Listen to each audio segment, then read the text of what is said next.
font la route. Ouais, ils sont en train de faire la guerre au village. Les flics sont venus, ils ont tapé tout le monde. Donc il y a eu une annonce pour les rouges et pour la fin. Ça va devenir un...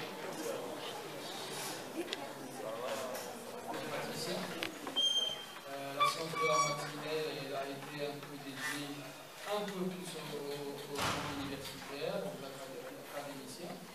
Là, nous allons pouvoir échanger, apprendre aussi, n'est-ce pas, les opérationnels. Alors, j'ai le plaisir d'accueillir à cette table ronde, M. Yassine Fahimi, président fondateur de GIS, M. Lamine Bachir, le chef d'entreprise ailleurs, Raouf Chebeli, chef d'entreprise Mutarsati, et enfin Amin Chérim, manager et formateur du talent.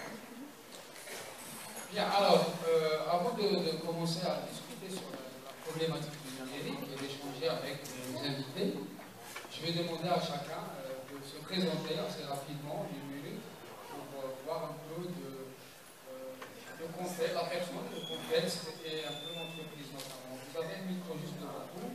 On commence par vous. Allez-y, monsieur le président Yassine. Une première personne à question. Alors, bonjour tout le monde. Merci de nous avoir reçus, comme à chaque fois d'ailleurs. Je me présente très brièvement, Yassine Tahimi. Généralement, quand on me demande qu'est-ce que vous faites dans la vie, je dis je fais de mon mieux. Déjà pas mal. Aujourd'hui, je suis fondateur de la fondation, cofondateur d'ailleurs, je ne suis pas le seul, on est un collectif, notamment avec M. Amin Chaïf, de la fondation Al-Jes. En parallèle, j'ai d'autres casquettes en tant que formateur, coach, chef d'entreprise, notamment dans le domaine TIC. Alors, aujourd'hui, à Al-Jes, ce qu'on cherche à faire exactement, c'est de créer un pont réel entre le milieu académique et le milieu professionnel, via plusieurs canaux et plusieurs outils, que ce soit en matière de club de débat, en matière de programme d'employabilité, programme d'entrepreneuriat, et un programme de transformation digitale, que ce soit pour les entreprises, pour les universités, ou pour inculquer cette culture de valeur ajoutée pour les étudiants. On y reviendra par la suite. Voilà. Donc, salam alaikum, bonjour. C'est Lamine Bilbachir, je suis DG de la société RERA. Je suis jeune aventurier, voilà,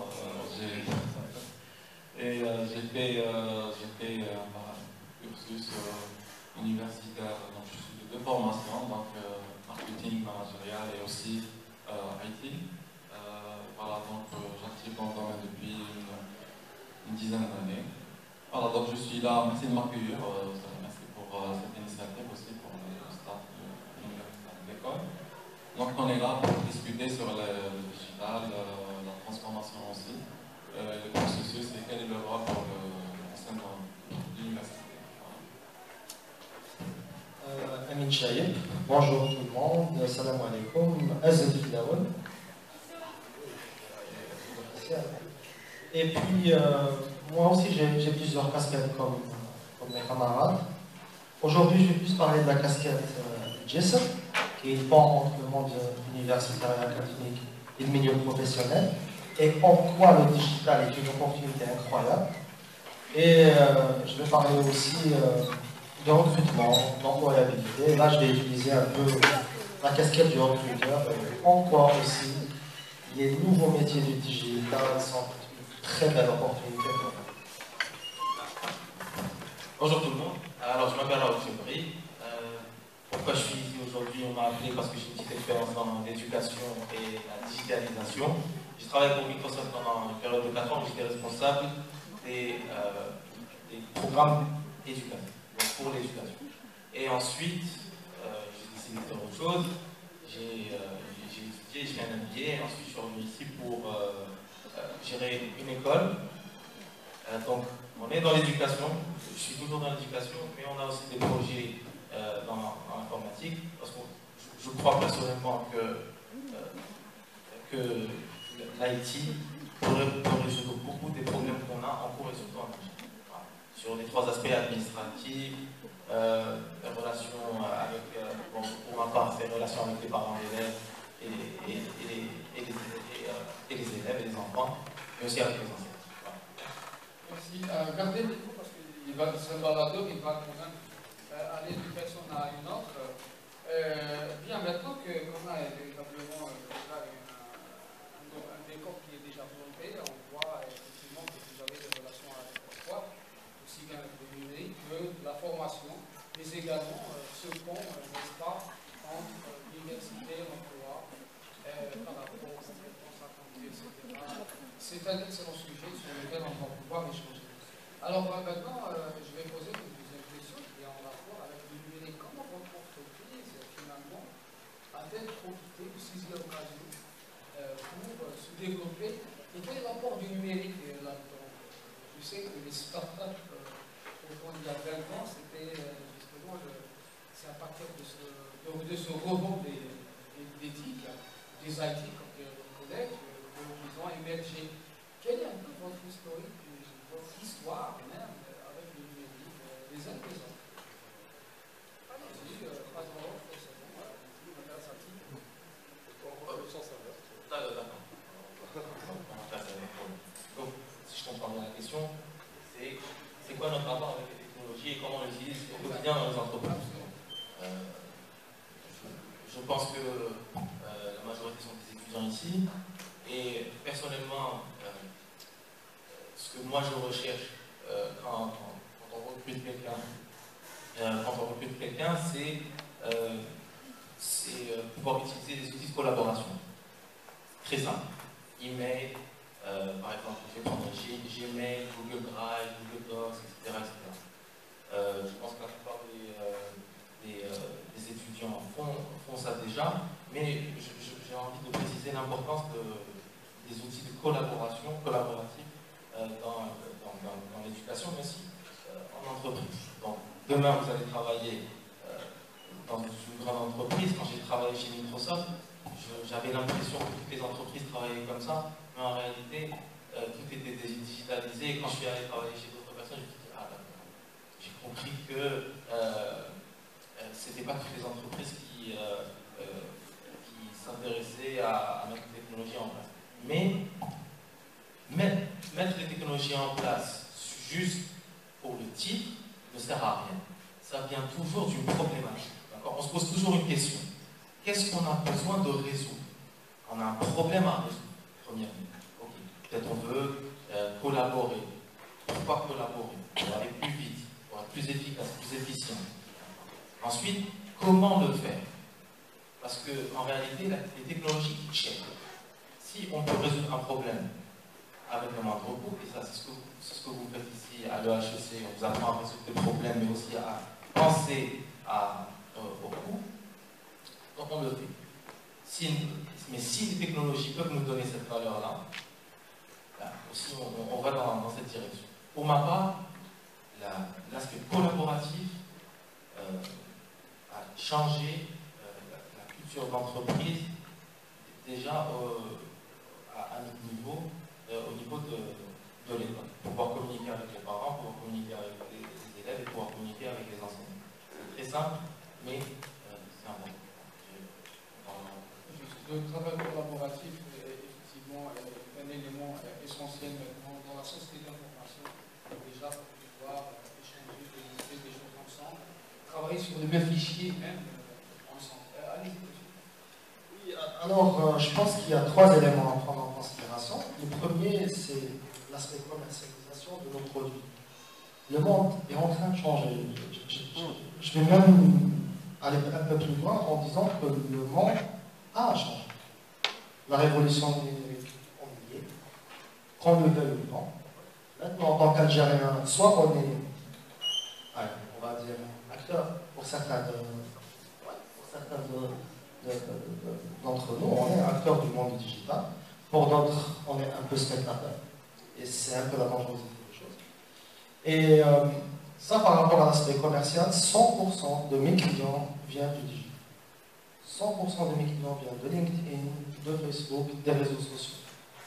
Et la relation de mon entreprise avec mes clients est 100% digital. Pas de face, que des emails, etc. etc. pratiquement 100% des études de marché que je fais actuellement sont via le digital. Ça coûte beaucoup moins cher, on a des résultats pratiquement instantanés. C'est en train de changer le marketing aussi et même les études de marché. Un autre aspect qui est extrêmement important, c'est actuellement, il n'y a plus de barrières. C'est bon, il n'y a plus de frontières. Ah, mais non, il reste 3 barrières. Ah, le visa. Non, mais réellement, avec le digital, il y a très très peu de barrières. La première barrière qui reste, et ça me fait un peu de la peine de le dire, c'est la barrière technique. Exactement, en termes de compétences. Est-ce que nous, Algériens, nous maîtrisons un peu tout ce qui est autour des réseaux sociaux, tout ce qui est autour de la manipulation de certains CRM, certains ERP, etc. Ça, c'est la barrière technique, on peut s'en débarrasser très facilement avec toutes les formations online qui existent et qui sont gratuites. La deuxième barrière, c'est la barrière de la langue. Il faut savoir que la majorité des Algériens surfent sur Internet en arabe. Pardon, pratiquement 80%. C'est un web en arabe en Algérie qui est invisible pour les francophones. Invisible. Pour les gens qui ont une certaine éducation, ça va représenter peut-être 50%, mais 80% du web en Algérie est un web arabophone. Les gens parlent en... Même si c'est écrit un peu avec des caractères latins. Non, même des caractères arabes, hein. C'est incroyable. Oh, oui. Oui, ça je sais. Mais je me suis dit qu'en fait, il y a une bonne partie de nos étudiants qui utilisent un peu le caractère latin pour écrire en arabe. Mais c'est considéré comme latin. Oui, et puis compréhensible par la communauté internationale. Exactement, incompréhensible. Ça, c'est un premier aspect. Il y a combien d'arabophones dans le monde? 270 millions. C'est tout. Il y a combien de francophones dans le monde? 280 millions. Le monde parle en anglais. Quand on veut être présent sur le web, il faut le faire en anglais. Donc si je comprends bien, si on revient maintenant en position d'avantage par rapport aux clients, vous vendez des formations. C'est ça, formation et pensée. Et pour résumer, vous utilisez en fait les réseaux sociaux qui sont les moyens les meilleurs pour vous pour attirer les clients. Exactement. Donc le numérique, c'est un peu le support de votre marketing. À 100%. Parfait. Alors qu'en pense votre collègue Yusra Kofé? Alors, moi, j'ai trouvé 2 citations que je trouve très importantes, je vais vous les lire.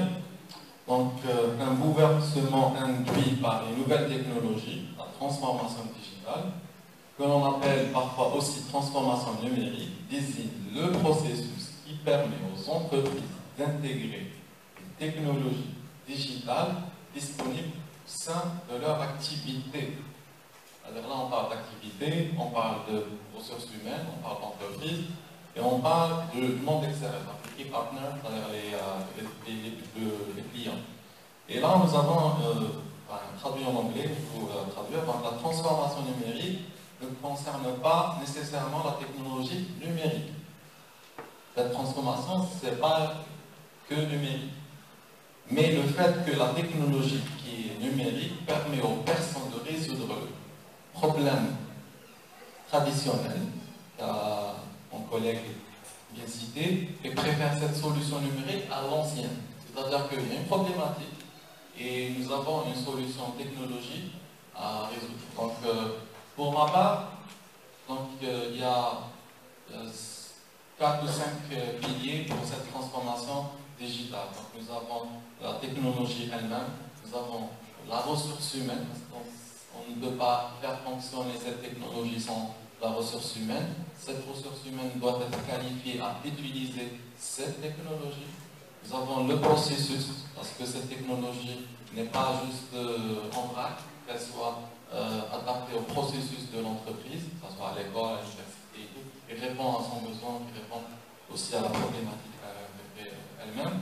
Nous avons les key partners, c'est-à-dire les personnes qu'on interagit avec eux à l'extérieur, c'est-à-dire que ce soit clients, fournisseurs, les parties prenantes, voilà, donc qui interagissent avec nos solutions. Et nous avons le cœur métier et la culture de l'entreprise. Cette culture d'entreprise est très importante parce que beaucoup d'entreprises, beaucoup de chefs d'entreprise négligent cette culture d'entreprise. Si nous avons toute la technologie, nous avons les étudiants, nous avons tout ça, mais nous n'avons pas cette culture.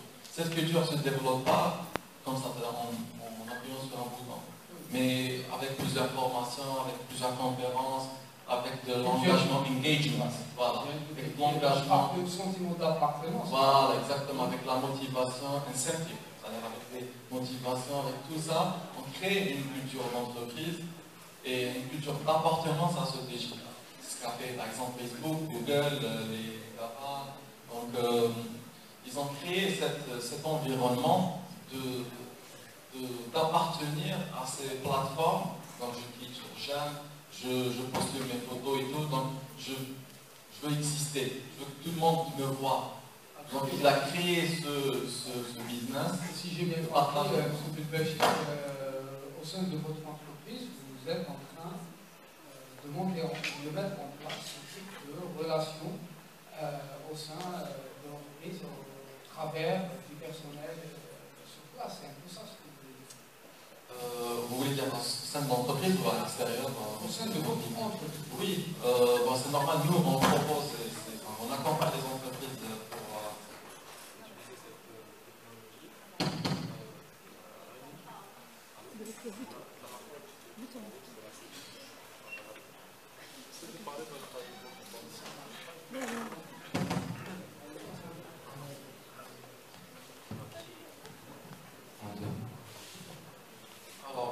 j'ai dit que voilà, nous, avant de proposer ça aux clients, donc aux utilisateurs finaux,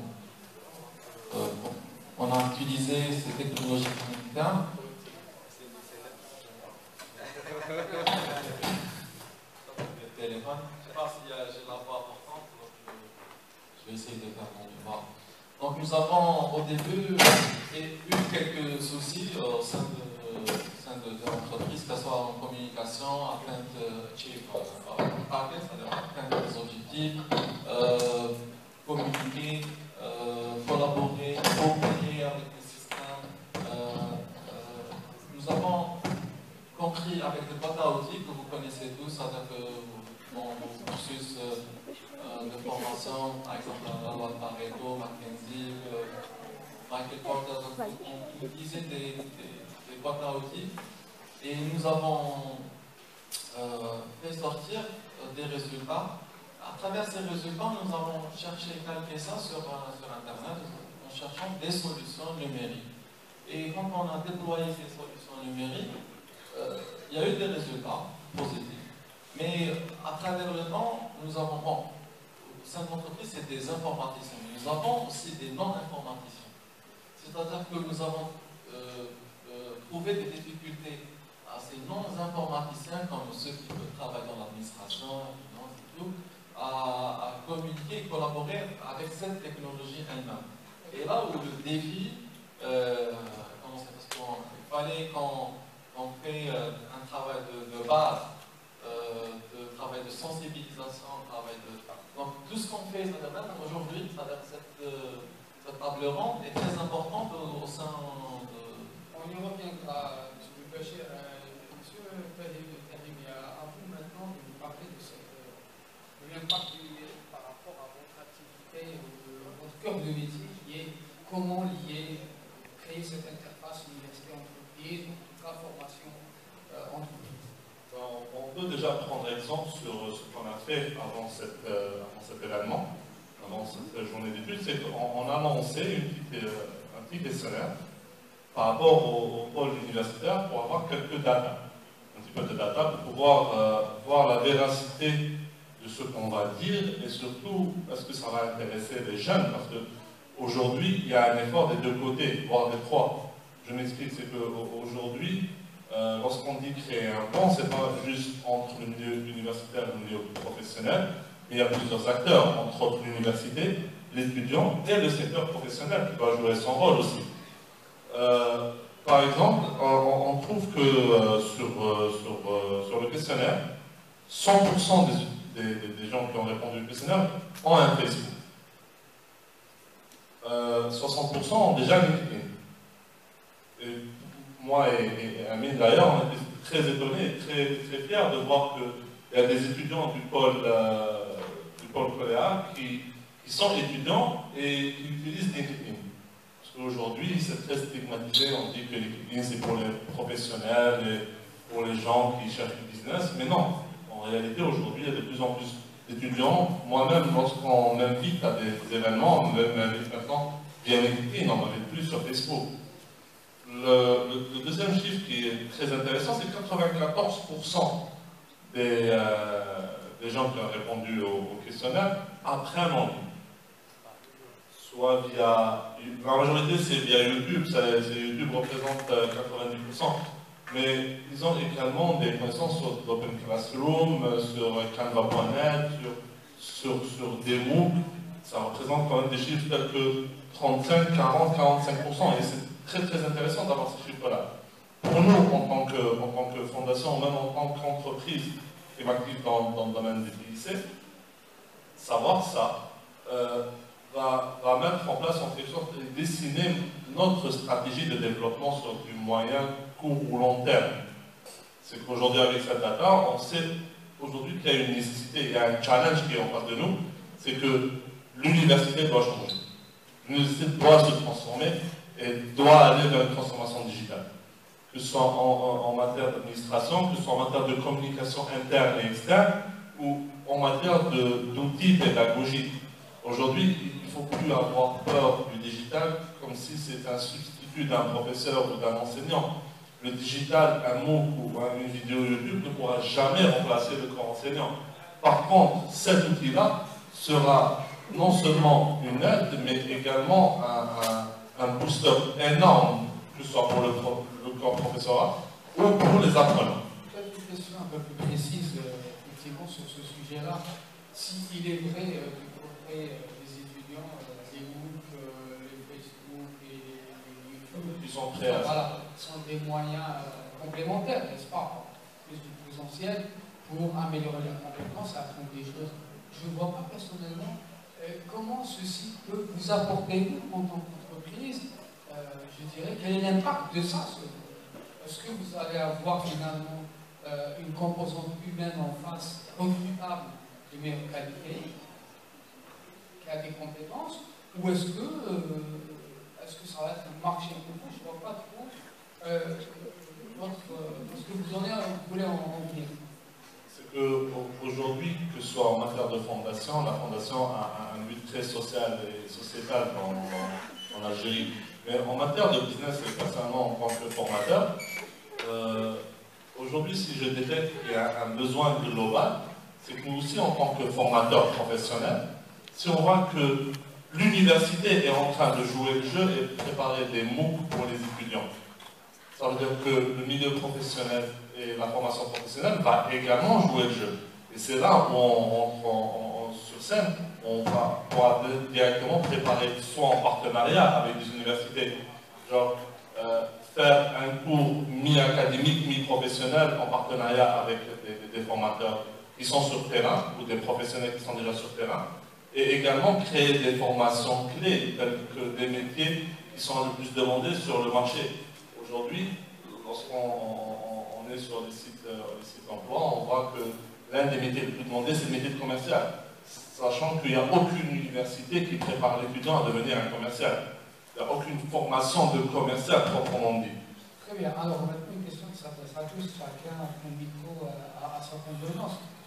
Est-ce que vous avez véritablement des projets pour la construction de nouvelles plateformes en PPP, en partenariat public-privé, les universités, les écoles, pour construire des formes de boucles, en tout cas pour ceux ou entreprises qui sont intéressés dans le domaine de la commercialisation un peu de la formation. Je dis nous, pour l'intégralité normalement gratuite, mais un business model permettrait peut-être de trouver de rentabiliser ça. Très bien, c'est très intéressant ce que vous avez suggéré, mais c'est le sujet businessman. Voilà. En train d'imaginer des projets. Non, je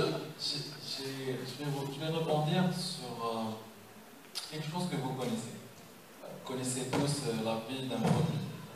Phase de lancement, voilà, le cycle de vie d'un produit. Donc ensuite, un produit, à un moment donné, il déclare, donc ensuite il meurt en point mort. Donc dans la loi de... Le faire revivre dans les biens, on va développement.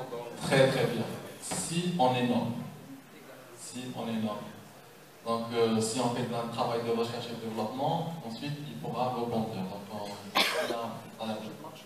Exactement. Il est dit d'une phase PCG, dans la matrice PCG point mort, donc peut-être il devient dilemme, ensuite star ou machin. Mais il faut innover. C'est-à-dire qu'aujourd'hui, si la formation ne sera pas innovante, il n'y aura pas d'innovation dans la formation, elle va mourir. Je vous choquer un petit peu, mais peut-être d'ici 5-10 ans, les écoles, les universités ne vont plus exister. Aujourd'hui, vous avez des ingénieurs de formation. Exagéré quand même. Enfin, c'est un point de vue en Voilà, fait. c'est un point de vue. Mais aujourd'hui, oui, ils vont exister. Mais est-ce qu'avec la même cadence, avec les mêmes étudiants? Parce qu'aujourd'hui, la performance est très importante dans la formation. Vous avez des écoles de formation en MBA, en licence en marketing, en ligne, très performant, avec un suivi très... Même à minuit, vous pouvez étudier et ça draine une certaine réflexion, parce que la réflexion n'est pas la même, et vous avez un coach avec vous qui vous suit avec moindre coût, parce que ce n'est pas du présentiel, et vous avez de l'historique dedans, parce que vous pouvez suivre vos performances, c'est-à-dire de l'apprentissage. Est-ce que ces universités vont avoir...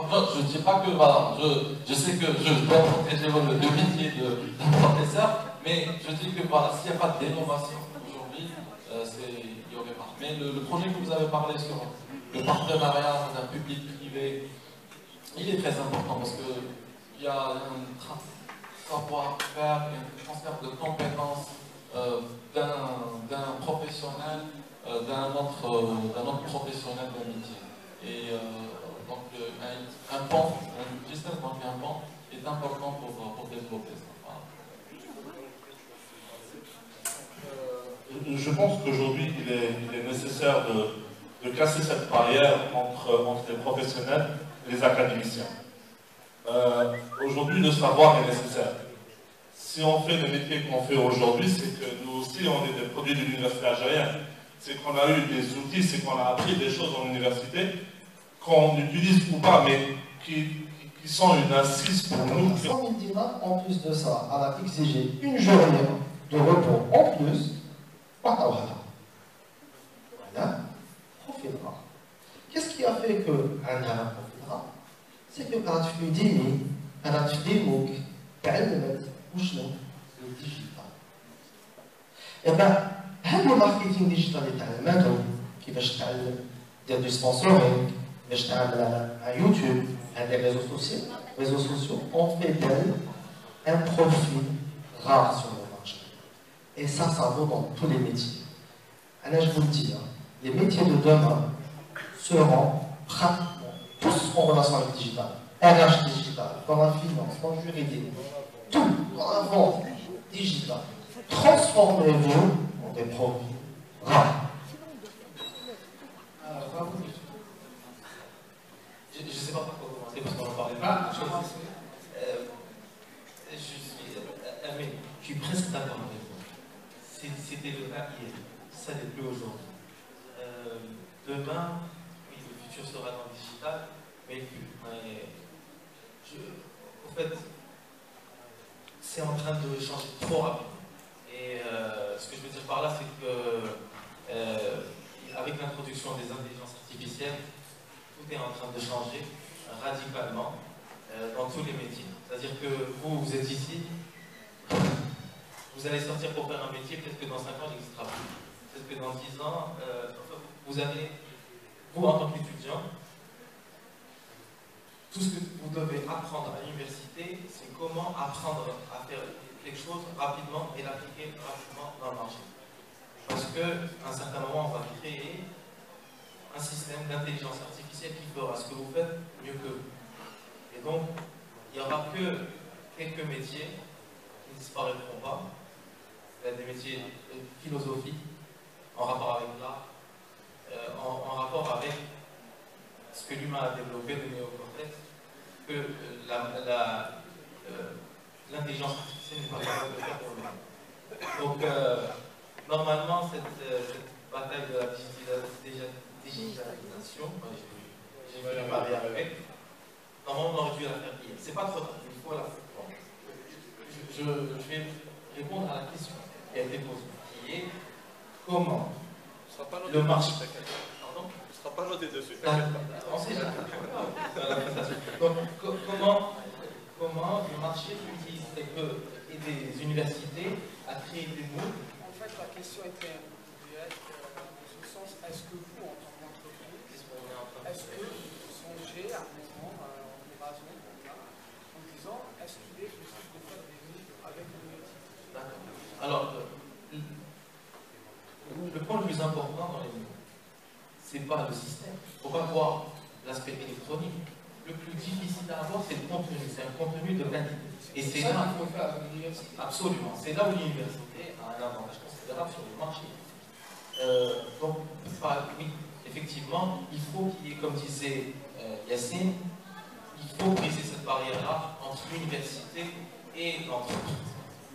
Je me souviens quand on a grandi, on ne savait pas ce que c'était un stage avant très tard dans notre cursus, ce qui n'est pas normal. Alors que dans d'autres pays, je parle avec de personnes, même pas, à 13